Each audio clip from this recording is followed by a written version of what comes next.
Financieros, vámonos con el video número 3 respecto de las reservas. Puede ser la reserva internacional o puede ser la reserva monetaria. Y a ese respecto, bueno, pues les voy a pedir que sean muy cuidadosos con lo siguiente. Cuando ustedes ven precisamente lo que ha sido abrogado y lo que ha sido derogado, desde luego pues se abrogó, ¿verdad?, la ley orgánica del Banco de México del 21 de diciembre de 1984, prácticamente duró menos de 10 años y desde luego se derogaron algunos artículos. Cuando uno advierte los artículos que se derogaron, no se advierte que el artículo que corresponde precisamente a la ley monetaria de los Estados Unidos mexicanos, ya habíamos dicho en 1931, el artículo que nos habla respecto de la reserva monetaria, y así podemos afirmar que la reserva monetaria, y por lo tanto podríamos decir, ¿verdad?, que es diferente a la reserva internacional, pues estará formada por los siguientes recursos, así dice, recursos, y desde luego los va a integrar al ser expedida esta ley. ¿Qué cosa? Pues la plata, ¿verdad? Entonces desde 1931 la plata contenida en las antiguas monedas de 1 peso y de 50 centavos, así como las de 20 y las de 10 centavos, que ya fueron retiradas de la circulación en ejecución de esta ley, pues naturalmente esas iban a formar parte, ¿verdad?, pero de la reserva que monetaria.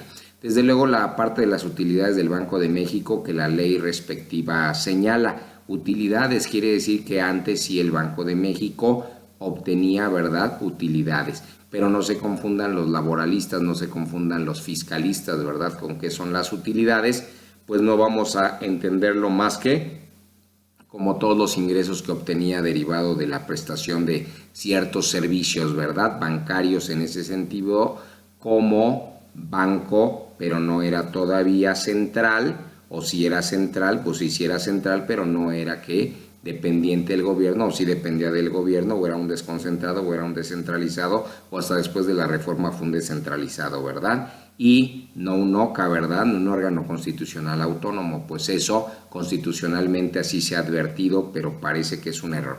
Desde luego la diferencia que resulta en el costo y el valor monetario de las monedas fraccionarias que se acuñen. Entonces, fíjense lo que dijo, la diferencia que resulta entre el costo, que quiere decir que el Banco de México o el Banco Central invierte en verdad para hacer las monedas, no se las regalan y surgen de la nada, y en ese sentido, ese costo y el valor monetario de las monedas fraccionarias que se acuñen, esa diferencia entre lo que les costó elaborar el dinero y lo que realmente cuestan, pues eso forma parte, ¿verdad?, de la reserva monetaria.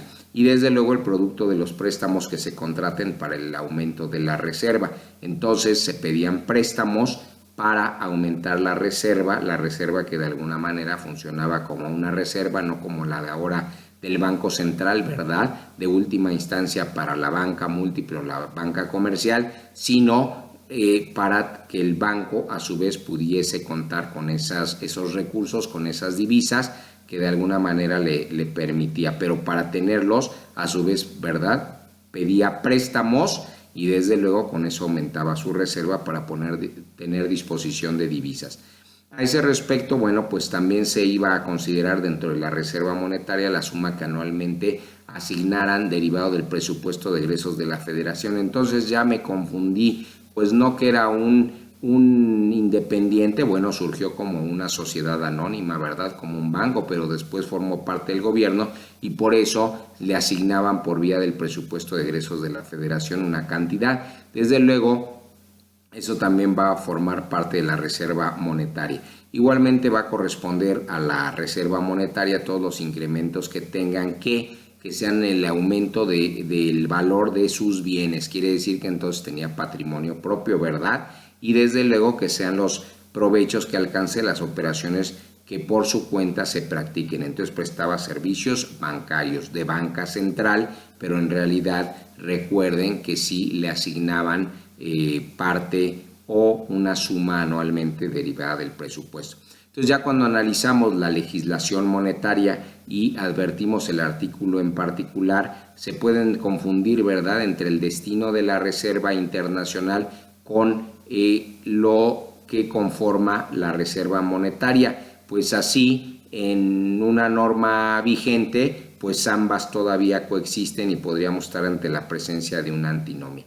Desde luego la reserva monetaria se va a destinar exclusivamente a sostener el valor de la moneda nacional.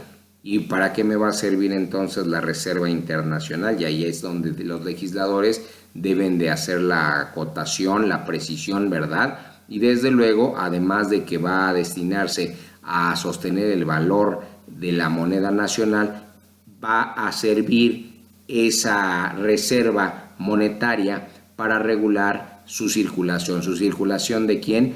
Pues de la moneda nacional, y desde luego los cambios sobre el exterior. Recuerden lo que pasó con José López Portillo sobre el control de cambios, y si de alguna manera ese control de cambios respecto de las divisas estaba controlado, o hoy atendemos en realidad a una libre oferta y demanda, ¿verdad? Con relación. Entonces podemos llegar así a una conclusión de los componentes de la reserva monetaria y de los que componen la reserva internacional. Pues queda claro, ¿verdad?, que por algunos elementos que constituyen unos y otros, pues no es lo mismo. Desde luego, por más que el destino confunda, y desde luego al no encontrarse oposición real entre una y otra legislación o entre uno y otro de los artículos, pues prácticamente podrían estar conviviendo, y es algo que no debería de ser así. Se debería de hablar en realidad de una sola reserva, y en este caso, llámenle internacional, pues la legislación más actualizada, atendiendo al principio, ¿verdad?, pues tendría que ser lo más novedoso, lo más nuevo, y atendiendo precisamente a los artículos transitorios en términos de la ley del Banco de México, pues podríamos estar ante una conclusión de que aparentemente este tipo de legislación es opuesta a la legislación del Banco de México, y por lo tanto, cuando hablamos precisamente de los